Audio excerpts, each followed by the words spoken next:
नमस्कार दोस्तों, मैं सुरेंद्र कुमार मील पहल क्लासेज नवलगढ़ के यूट्यूब चैनल में आपका एक बार फिर से हार्दिक स्वागत करता हूं।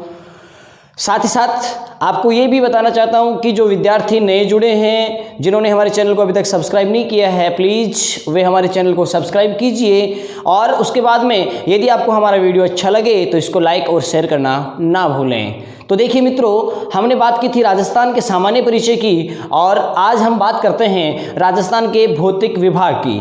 सबसे पहले तो आपको ये पता होना चाहिए कि ये क्या है, यानी फिजिकल जो इसका डिवाइडेशन किया गया है, क्लासिफिकेशन किया गया है, क्यों किया गया है, क्या नहीं है। तो मैं आज इस वीडियो में केवल आपको यहाँ पर इसके जो सामान्य परिचय है उसी के बारे में अपन बात करेंगे। उसके बाद में प्रत्येक विभाग को एक एक वीडियो जो है वो आप तक पहुँचा दिया जाएगा। तो देखिए, हम बात करते हैं सबसे पहले मैं आपको दोस्तों ये बताना चाहता हूं कि किस प्रकार से पृथ्वी जो थी एक दृढ़ पिंड के रूप में थी, फिर उसमें विभाजन हुआ।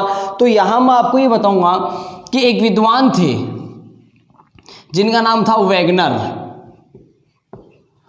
और वैगनर ने एक सिद्धांत दिया था जिनका नाम था महाद्वीपीय विस्थापन सिद्धांत।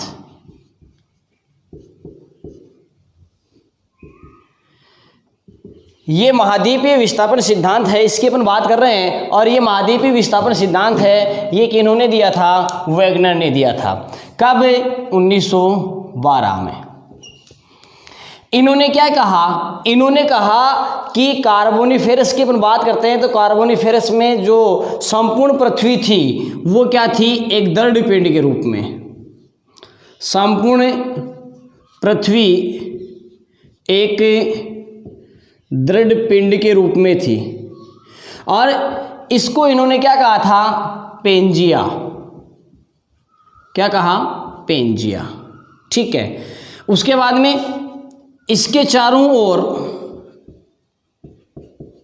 जो पानी था या जल था उसको क्या कहा? पैंथालासा। यानी कहने का मतलब है कि ये क्या थी आपकी? एक दृढ़ पिंड के रूप में पृथ्वी, और इसको इन्होंने क्या नाम दिया? पेंजिया नाम दे दिया। साथ में आप यहाँ ये भी देखेंगे कि ये पेंजिया, इस पेंजिया के चारों ओर ये जो जल था इसको इन्होंने क्या नाम दिया? पैंथालासा। उसके बाद में इसमें क्या हुआ? क्षैतिज विभाजन हुआ। क्या हुआ? क्षैतिज विभाजन। ये क्षैतिज विभाजन है, ये कौन कौन से कालों में हुआ ये आपको ज़्यादा यहाँ याद रखने की ज़रूरत नहीं है। जो प्रॉपर फर्स्ट ग्रेड की तैयारी कर रहे हैं या यूँ कहें सेकंड ग्रेड की तैयारी कर रहे हैं, उनके लिए जब आपको इंडियन ज्योग्राफी या यूँ कहें कि वर्ल्ड ज्योग्राफी है उसमें आपको बता दिया जाएगा। यहाँ पर हम बात करते हैं जिस लेवल के अकॉर्डिंग, तो उसी के अकॉर्डिंग आपको यहाँ बताया जा रहा है। तो यहाँ पर क्षैतिज विभाजन हुआ। क्षैतिज विभाजन होने के कारण से मैं आपको यहाँ ये बताऊँ कि इसके दो पार्ट हो गए। जो ऊपर वाला भाग था, एक भाग उत्तर की ओर खिसक गया, एक भाग दक्षिण की ओर। उत्तर की ओर जो भाग किसका, उस भाग को नाम दे दिया लोरेशिया।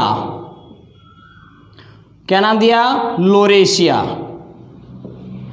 इसके अलावा इसका एक अन्य नाम भी था लोरेशिया के अलावा, और वो क्या था? अंगारालैंड।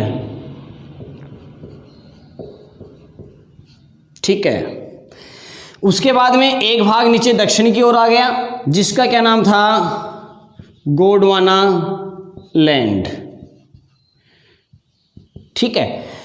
यानी कहने का मतलब ये है, इसको मैं अलग डायग्राम से आपको बता देता हूं ताकि दिक्कत नहीं हो। ये विभाजन आपका हो चुका था। विभाजन होने के बाद में मैंने आपको ये कहा कि इसमें जो विभाजन हुआ वो कैसा हुआ? क्षैतिज विभाजन हुआ।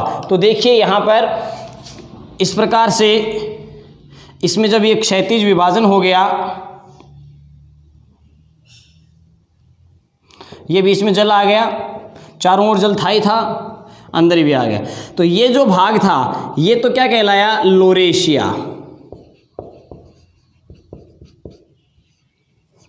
और ये वाला जो पार्ट है जो दक्षिण की ओर चला गया था, ये क्या कहलाया? गोंडवाना लैंड। इसका एक नाम और भी है, अंगारा लैंड। ठीक है, बीच में ये जो था ये क्या था? टेथिस सागर। अब देखिए, ये तो मैंने विश्व में स्थिति बताई है। हम बात करते हैं यदि भारत की, तो मैं आपको यहाँ बताऊँ जो भाग ऊपर की ओर चला गया, उत्तर की ओर, उसमें क्या क्या आ गए? इसमें आपका उत्तरी अमेरिका आ गया, इसमें आपका यूरोप आ गया और एशिया आ गया। ठीक है, ये 3 आ गए थे इसमें। यहाँ पर गोंडवाना की बात करते हैं तो इसमें आपका क्या क्या आ गया? इसमें दक्षिणी अमेरिका, अफ्रीका, मेडागास्कर द्वीप, भारत, ऑस्ट्रेलिया और अंटार्कटिका, ये इसमें आ गए। तो हम जो हैं, हमारे यहाँ पर भारत की बात करते हैं तो हमारे भारत में क्या है, मैं यहाँ लिख देता हूँ, यानी भारत और फिर राजस्थान इसमें आ ही जाएगा, दोनों बातें लिख देता हूँ। भारत व राजस्थान में किसके अवशेष होंगे? आप देखिए, अब टेथी सागर भी होगा और गोंडवाना लैंड भी होगा। तो क्या होगा इसमें? टेथी सागर व गोंडवाना लैंड का अवशेष पाया जाता है।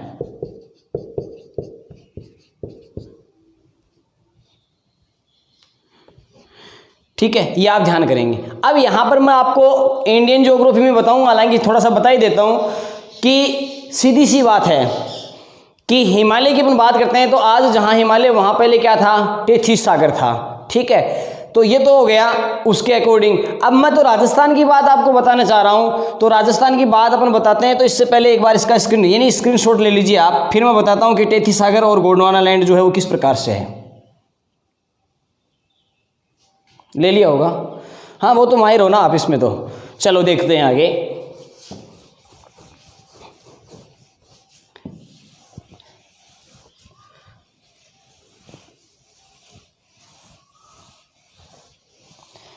देखिए, यदि हम बात करते हैं राजस्थान के संदर्भ की, तो मैं यहाँ पर जो आपको बताने जा रहा हूँ, यहाँ से क्वेश्चन 100% आता है, इसलिए आपको इसके बारे में पता होना जरूरी है। यानी हमारे राजस्थान की बात करते हैं तो राजस्थान को 4 भागों में डिवाइड किया गया है भौतिक प्रदेशों के रूप में, और उसमें कौन कौन से भाग हैं, वो किस किस का अवशेष है, वो आपको मैं यहाँ एक बार बता देता हूँ, फिर सारणी के रूप में बताऊँगा। यानी अपना राजस्थान में, मारवाड़ी में याद रखो, राजस्थान के मान जो बाठाड़ो बाग है ना, ठीक है, बाठाड़ो बाग जो है वो तो है गोंडवाना लैंड को अवशेष, और जो माटी को बाग है ना वो क्या को अवशेष है? टेथीस सागर को।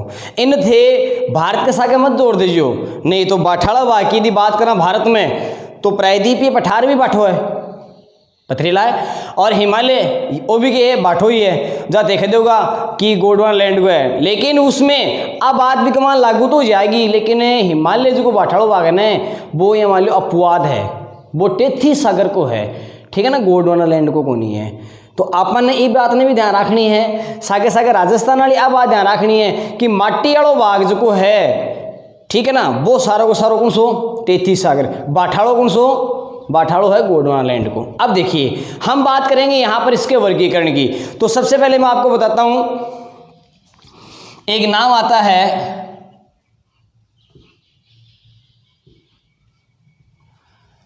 Professor VC. मिश्रा।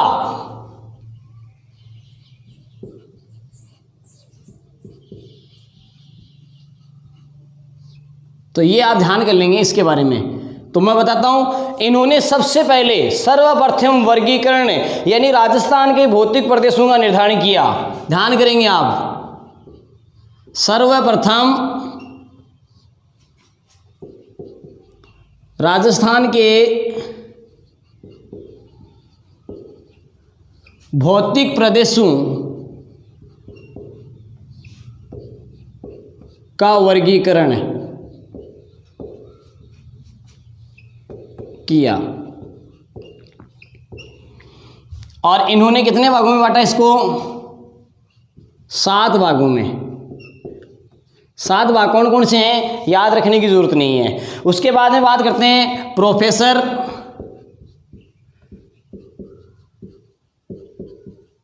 रामलोचन सिंह हैं। ये नाम RL सिंह भी आता है, इसलिए आप ध्यान कर लेना। इन्होंने क्या किया? इन्होंने जिस प्रकार से भारत का वर्गीकरण किया था प्राकृतिक प्रदेशों में, उसी प्रकार से इन्होंने क्या किया? 2 तो वृहद प्रदेश, राजस्थान को क्या कर दिया?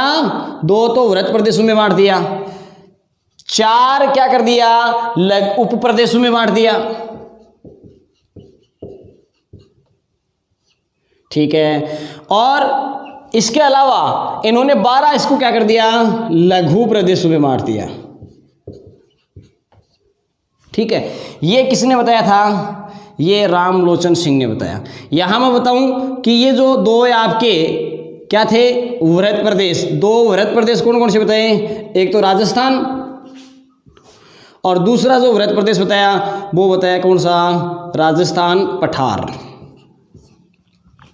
सामान्य सी बात ध्यान करनी है, क्योंकि अधीनस्थ चयन सेवा बोर्ड जो एग्जाम करवाती है वहाँ इसी प्रकार के क्वेश्चन ज़्यादा पूछे जाते हैं, इसलिए याद रखना आपको बहुत ज़रूरी है। ठीक है। इसके अलावा देखिए, अब मैं बात करता हूँ राजस्थान के जो उच्चावच हैं और जलवायु है उसके आधार पर वर्गीकरण की, तो ये भी आप ध्यान करेंगे। यहाँ दूसरी बात आती है उच्चावच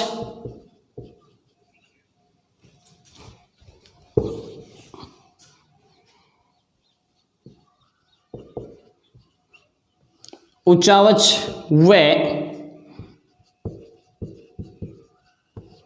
जलवायु के आधार पर वर्गीकरण। जलवायु और उच्चावच के आधार पर वर्गीकरण पढ़ेंगे अपन। जैसे उदाहरण के लिए आपको पता होगा कि हम यहां बात करते हैं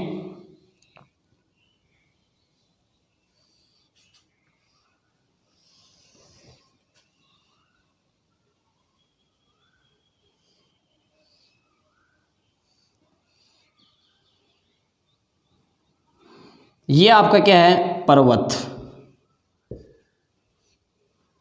ये आपका क्या है?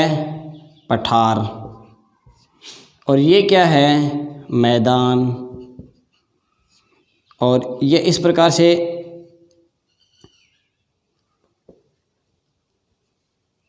क्या हो गया आपका? मरुस्थल। ठीक है। यहां पर्वत की बात करते हैं तो 3 नाम आपने सुने होंगे, माल, मेरू। ठीक है ना? माल है, मेरू है और मरु है। तो यहां पर मैं आपको बताता हूं, पर्वत की अपन बात करते हैं तो इसको मेरू, ये आता है माल, और मरुस्थल के लिए आता है मरु। ठीक है। अब देखिए, ये जो है ये आपके क्या है? इस प्रकार से ये उच्चावच है। ये उच्चावच के आधार पर इनको डिवाइड किया गया है। ठीक है। 4 भाग हो गए। 4 भागों की अपन बात करते हैं, कौन कौन से हैं? तो एक पर्वत, पठार, मैदान और मरुस्थल। सही तरीके से यदि इनका नाम की अपन बात करते हैं तो मैं इसको आगे बताता हूं। एक बार आप इसको देख लेंगे, स्क्रीनशॉट ले लीजिए इसका, फिर आगे बताता हूं आपको। ठीक है, चलो देखते हैं।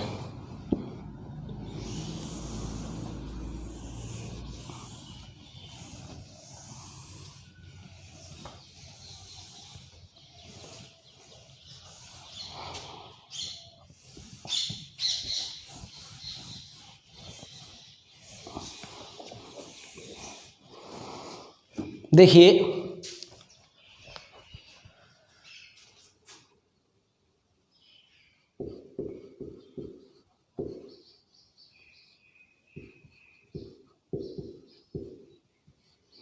भौतिक प्रदेशों का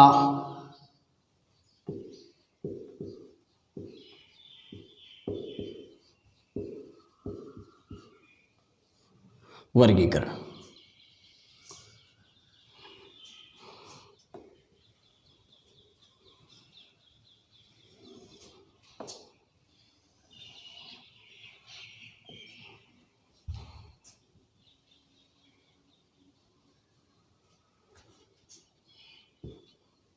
नंबर 1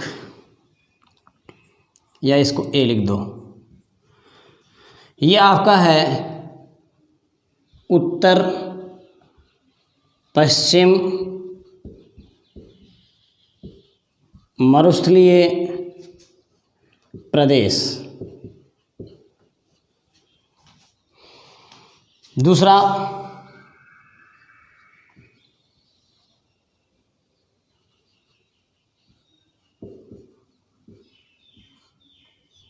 अरावली पर्वतीय प्रदेश। नंबर 3 सी पूर्वी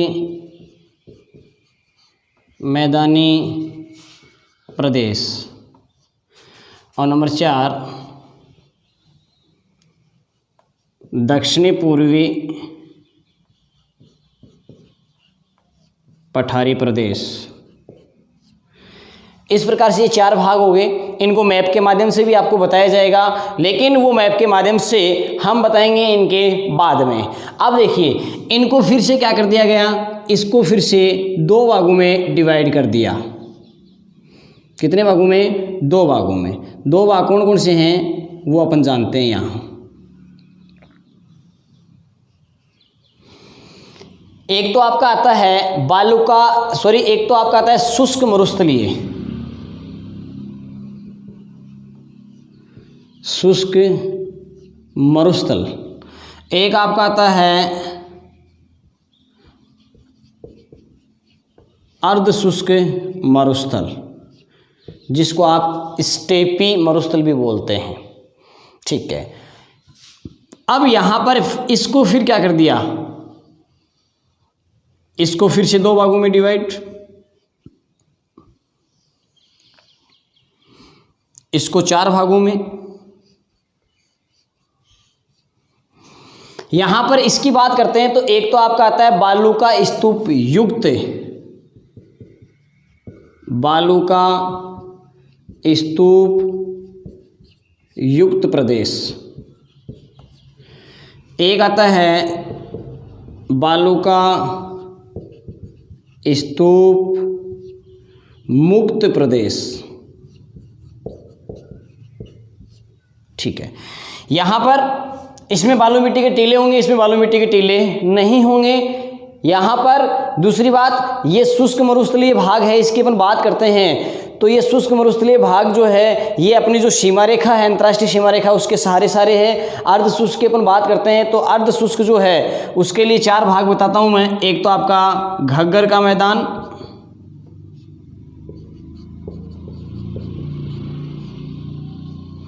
ठीक है, उसके बाद में दूसरा है शेखावाटी,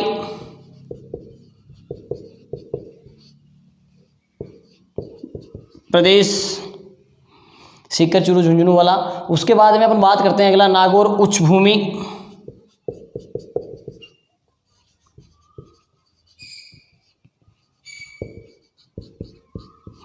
और लास्ट में आपका आ जाता है उसी के अकॉर्डिंग लूणी बेसिन या गोडवार प्रदेश।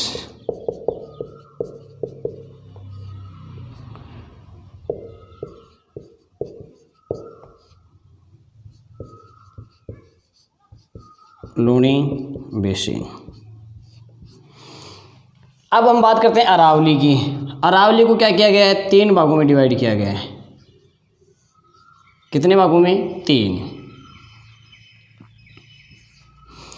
यहाँ इसको 2 भागों में, 1 और ये 2।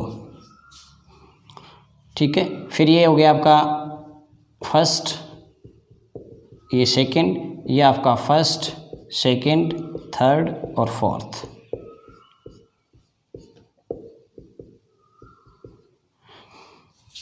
यहाँ पर ये आपका हो जाएगा उत्तरी अरावली, एक उसके नीचे आ जाएगा आपका मध्य अरावली, फिर आपका आ जाएगा दक्षिणी अरावली। पूर्वी मैदानी भाग की बात करते हैं तो पूर्वी मैदानी भाग को 4 भागों में डिवाइड किया।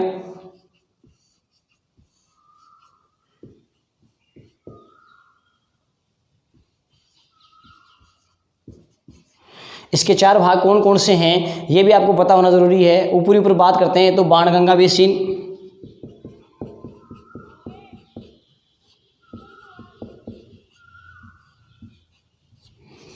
उसके बाद में नंबर 2 नीचे अपन बात करते हैं तो आ जाता है बनास बेसिन, फिर आ जाता है आपका चंबल बेसिन, और लास्ट में आपका आ जाता है माही बेसिन।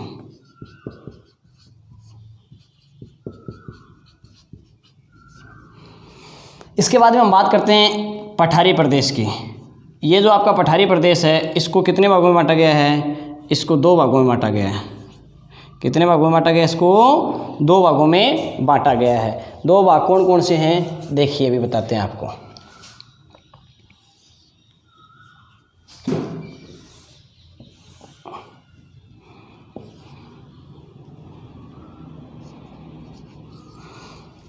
एक भाग तो आपका जो है वो है विंध्यन पठार और एक हाड़ौती का पठार।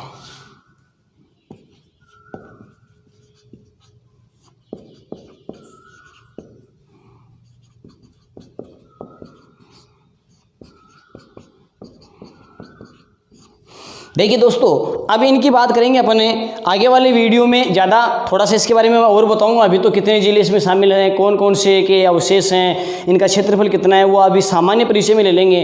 पूरा विवरण तो हम एक एक को उठा करके बाद में आगे वाले वीडियो में करेंगे। आगे जो वीडियो लेंगे अपन तो इसमें क्या करेंगे अपन, एक पार्ट आपका ये हो जाएगा, दूसरा अरावली ले लेंगे, तीसरे में ये ले लेंगे, चौथे में आपका ये हो जाएगा। ठीक है, इस प्रकार से आपके उसमें समझ में भी आ जाएगा। अब देखिए, ये तो इसका डिवाइडेशन है। ये मैंने क्यों बताया, क्योंकि यहाँ से क्वेश्चन बहुत बार आता है। प्रश्न क्या आया है? प्रश्न एक बार ये आया है कि पूर्वी मैदानी प्रदेश का भाग नहीं है। 4 ऑप्शन ये हैं, सही हैं ये, लेकिन इनमें से एक को हटा दिया और वहां क्या डाल दिया, लूणी बेसिन। ये प्रश्न आया हुआ है, इसलिए मैंने यहां पर आपको टेबल के रूप में बताना उचित समझा है कि क्वेश्चन क्या आ सकता है। उसके बाद में यहां पर यह भी आ सकता है कि अर्ध शुष्क मरुस्थलीय प्रदेश में किसको शामिल नहीं किया गया है। इनमें से कोई भी नाम यहां पर आपको दे दिया जाएगा। ठीक है, इसलिए इनको आप याद रखेंगे। इनका पूरा विस्तृत अध्ययन है वो अगले वीडियो में लेंगे। एक बार आप इसका स्क्रीनशॉट ले लीजिए। उसके बाद में मैं इन चारों की जो मेन विशेषताएं हैं वो भी आपको एक साथ यहां बताऊंगा, क्योंकि वहां से भी क्वेश्चन बहुत ज्यादा पूछा जाता है। तो स्क्रीनशॉट ले लीजिए आप।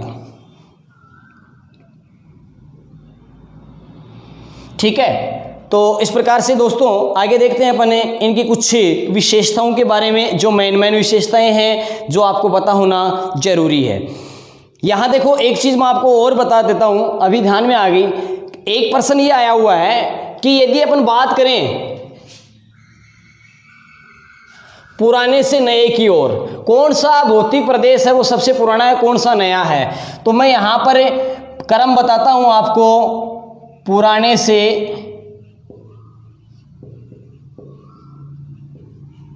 नया का क्रम, पुराने से नया का क्रम जो है वो आपको यहाँ बताया जा रहा है, इसलिए आप इसको ध्यान करेंगे। मैं पूरी डिटेल नहीं बताऊंगा। सबसे पुराना जो है वो आपका बी, ठीक है। उसके बाद में आपका कौन सा आता है, डी, फिर कौन सा आता है आपका सी, और फिर कौन सा आता है आपका ए। तो सबसे पुराना कौन सा हुआ, अरावली। बाद में कौन सा हुआ, दक्षिण पूर्वी पठारी प्रदेश। फिर कौन सा हुआ आपका पूर्वी मैदानी। फिर सबसे नया कौन सा है, उत्तर पश्चिम मरुस्थलीय प्रदेश। इसको ध्यान करेंगे आप, ये क्वेश्चन आया हुआ है कंपटीशन में। ठीक है, चलो देखते हैं आगे इसके बाद में। और सारणी के रूप में सबसे पहले मैंने आपको बताया ये आपका कौन सा है, ये आपका उत्तर पश्चिम मरुस्थलीय प्रदेश। यह आपका हो जाएगा अरावली पर्वतीय प्रदेश, यह आपका हो जाएगा पूर्वी मैदानी प्रदेश, और यह आपका हो जाएगा दक्षिण पूर्वी पठारी प्रदेश। ठीक है, एक एक के बारे में अपन क्या करेंगे, यहाँ पर डिटेल से बताएंगे आपको किस प्रकार से क्या क्या होता है। देखो यहाँ ये टेबल है, ये आपके लिए बहुत ही ज़्यादा इम्पोर्टेंट है और इसके बारे में आपको पता होना भी ज़रूरी है। ठीक है ना। तो यहाँ सबसे मेन बात ये आती है, हम लेके चलते हैं विभिन्न जो तथ्य हैं उनके बारे में।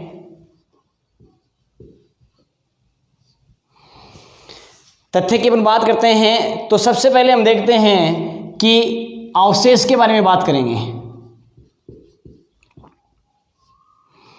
अवशेष के बारे में यदि बात करते हैं तो आप यहाँ ये देखेंगे कि कौन सा भाग किसका अवशेष है। यदि उत्तर पश्चिम मरुस्थलीय भाग की बात करते हैं, मैंने बताया ये मिट्टी वाला है, और माटी वाला वाक्या को बताया धनबाद बताए उन्हें टेथीस सागर को, किसका अवशेष है ये, टेथीस सागर। टेथी जय बोल देना चाहे सह बोल देना, एक ही बात है। ये मैं क्यों बता रहा हूँ, क्योंकि यहाँ से प्रश्न आया हुआ मिलान चिन्ह में। उसके बाद में अरावली की बात करते हैं, ये किसका अवशेष माना गया है, गोंडवाना लैंड का। किसका अवशेष माना गया है, ये गोंडवाना लैंड। ये किसका माना गया है, टेथीस सागर। और ये किसका, गोंडवाना लैंड। अरे भूलबा को नाम भी कोई नहीं, माटी वालों बाग है ना, ठीक है ना। तो माटी के मान पानी सुस जाए, अवशोषित हो जाए, सीधी सी बात है, और बाठम को नहीं हुए। तो कहने का मतलब है कि टेथीस सागर है वो माटी वाला और बाठाड़ों के हो, गोंडवाना लैंड हो। उसके बाद में हम बात करते हैं क्षेत्रफल।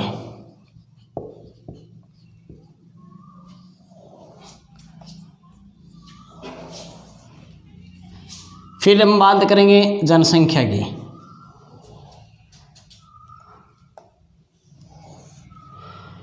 उसके बाद में जनसंख्या के बाद में हम ले लेंगे यहाँ पर जो जिले हैं, कितने जिले आते हैं इसके अकॉर्डिंग, तो जिले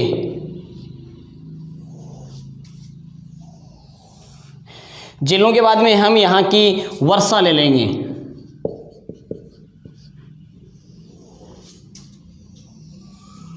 वर्षा के बाद में हम जलवायु ले लेंगे, और जलवायु के बाद में लास्ट में हम यहाँ पर इनकी मिट्टी ले लेंगे।